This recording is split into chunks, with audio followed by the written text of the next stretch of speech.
Hello hello hello नमस्कार सर्वांना. Rupa Jagtap recipe and ब्लॉगवर आपल्या सर्वांचं खूप खूप स्वागत आहे. आणि आपण गावी आलेले, मी गावी आलेले जरा. तर आपण आज खूपची 50-60 वर्षापूर्वीची आज रेसिपी तुम्हाला बनवून दाखवणार आहे. पद्धत आहे अशी, नाव शेवटी सांगणार आहे. या रेसिपीचं काय नाव आहे मला माहिती नाही, तुम्ही मला नाव सुचवा काय ठेवायचं ते.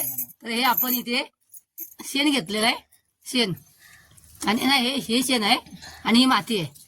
ही माती आहे, हे शेण आहे बघा, गाईचं शेण आहे हे.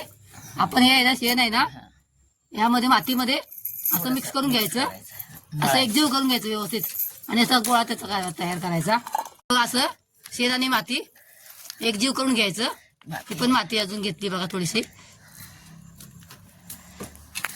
असं एकजीव करून घ्यायचं थोडंसं छानपैकी असा.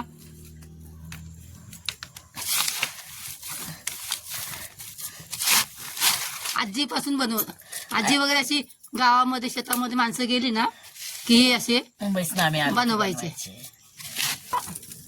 मोठा गोल घ्यायचा आणि त्याचा असा बोटाने अंगठ्याने गोल पाडून असा मध्ये असा उंडा करायचा. आणि हे अंडी आहेत बघा, ही अंडी आहेत, हे आपण अंडी घेतलीत, देशी अंडी आहेत ही. हा, तर त्यामध्ये एक अंडे टाकायचं, त्यामध्ये एक अंड्याचं टाकायचं, उभं टाकायचं. हा, आणि ते ना पायचं पॅक करून घ्यायचं बघा, व्यवस्थित पॅक करून घ्यायचं. हे सर्व आपण अंडी ना अशी पॅक करून घ्यायची त्या शेणाच्या आणि शेणाच्या मातीच्या याच्यामध्ये मिश्रणामध्ये. आणि छान अशी उंड्यासारखी करायची बघा. चारी बाजू पूर्ण त्याला रॅप करायचं. हे बघा असं पेटलेली आहे आणि चारी बाजूला आपण कशी पेटली दाखव रॅप करायचं. इकडे चूल पेटवली, इकडे त्यामध्ये जाळ केलाय चांगलं. त्याच्यामध्ये इंगुळ होऊ द्यायचं, खाली चुलीमध्ये असं चांगले इंगुळ होऊ द्यायचं. सर्व अंडी पॅक करून झालेले आहेत त्या ह्याच्यामध्ये शेणा मातीच्या मिश्रणामध्ये. आता आपण ही अंडी इकडे बघा, चूल पण चांगली पेटलेली आहे बघा, खाली इंगूळ पडलाय मस्तपैकी. आता इंगळावरती तारावरती ती अंडी ठेवायची आणि वरून व्यवस्थित जाळ घालायचा अजून दुसरा. हे बघा, ही अशी हे अशा इंगळावरती ठेवायची छानपैकी. चांगला लाल भडक इंगूळ झालाय बघा. इंगुळ म्हणू नको ना.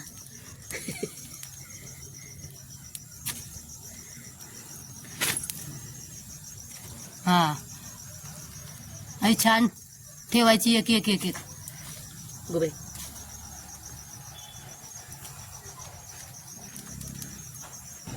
असा जाळ घाला. आता खालून आपला इंगूळ झालाय. आता वरून अजून आपण आग लावायची, आग पेटवायची. अजून वरून आपण लाकडं लावायची आणि व्यवस्थित त्याला छान 10 मिनिटं चांगली आग द्यायची. आता हे करा, छान लाकडं रचून तिकडे जाळ केलाय बघा आता. आणि खाली पण इंगुळ आहे, खड्डा पाडायचा त्याच्यात. छान बघा जाळ झालाय. खाली आर ठेवलाय आणि त्या आरावरती आपण ती अंड्याची हंडी लावून ठेवली, शेणा मातीची अंडे बनवून त्यात अंडी ठेवायची. आले भारी इंगूळ पडलाय बघा, लाल भडक. त्या लाल भडक इंगळात सगळे अंडी आहेत बघा. मस्त होणार आहे ते. वाफून आहेत बघा त्या अंडी छान. माझी आई आजी शेतामध्ये करायची. पहिले गावाला शेतामध्ये कोंबड्या शेतामध्ये असायच्या. 40 मग काय करायचं, मग अशी अंडी बनवायची आणि शेतामध्ये खड्डा काढायचा ढेकळामध्ये, आणि त्या खड्ड्यामध्ये ही अंडी अशी ठेवून वरून जाळ लावायचं. मुंडे 20 मिनिटं.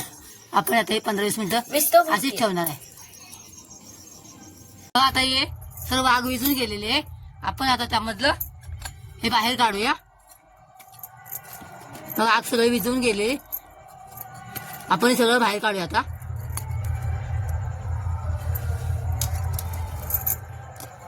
मग अशी एक लाकूड लागल्यामुळे एक फुटलं ते.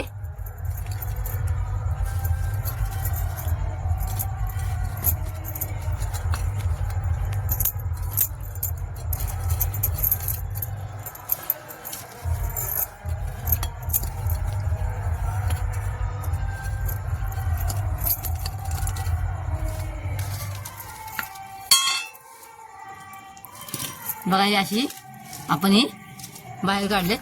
थोडीशी गरम आहेत. आपण थंड झाली दाखवूया. आतमध्ये घेऊन जाऊया. आता ते घरामध्ये घेऊन आलोय. आता ते थंड झालंय.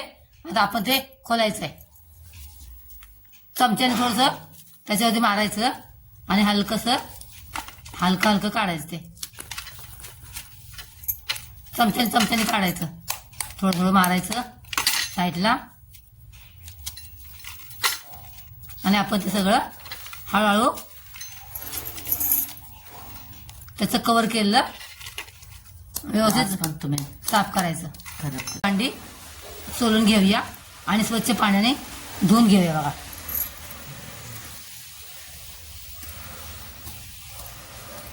तो मातीचा आणि शेणाचा हे होतं ना, वेस्टेज. हा वेस्टेज आहे ना, हे ह्याचा बारीक चुरा करायचा आणि आपल्या घरातल्या कुंड्यांना घालायचं. खूप चांगलं खत होतं त्याचं.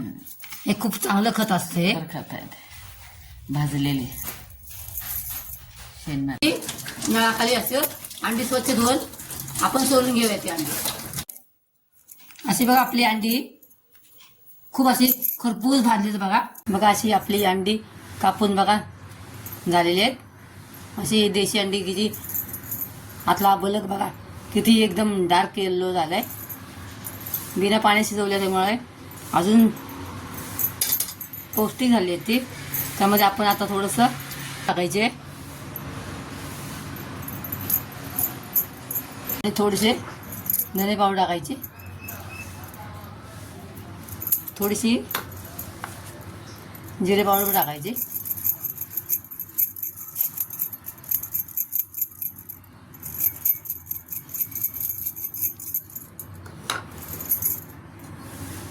आणि थोडीशी मीठ टाकायचं. चवीनुसार मीठ टाकायचं आणि अशी आपली वरून थोडंसं कोथिंबीर टाकायची. छान अशी कोथिंबीर टाकायची.